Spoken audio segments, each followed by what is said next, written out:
So I was on a HubSpot panel a couple weeks ago, and I accused the entire room of like 300 product people that they were partly to blame with marketing's obsession with the MQL, which has been, in my opinion, it's the number one credibility killing vanity metric that marketing clings to.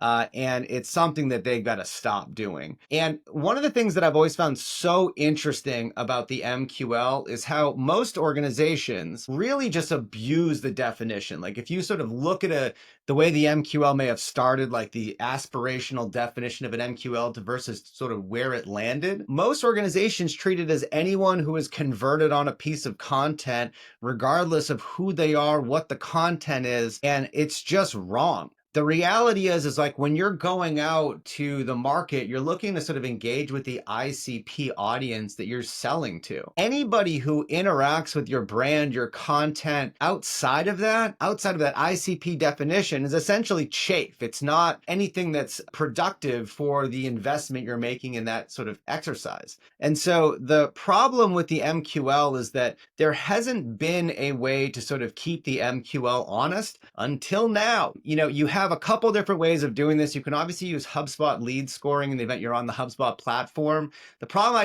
The thing I don't like about HubSpot lead scoring is it's all based on the interaction that you have with someone once they're in the HubSpot ecosystem, once they have converted. And for me, the reality is when I do marketing programs or any sort of campaign, I want to know the second people start interacting if they're the right audience, right? You want to know if the lure is bringing in the fish that you're sort of trying to engage with. And so I prefer using Clay. And what we do essentially is have that go through sort of a Clay table that we built to identify whether the person who just converted matches our ICP audience, title composition, and all the things that would make us think that the investment we're making in this engagement is productive. I then have those things auto scored. And then based on the auto scoring, I know whether the campaign, and this is in real time, is performing to the ICP audience I'm trying to lure in through that campaign.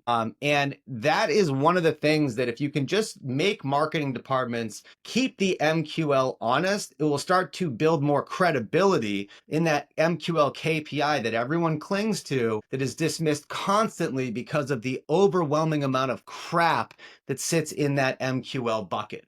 What do you think?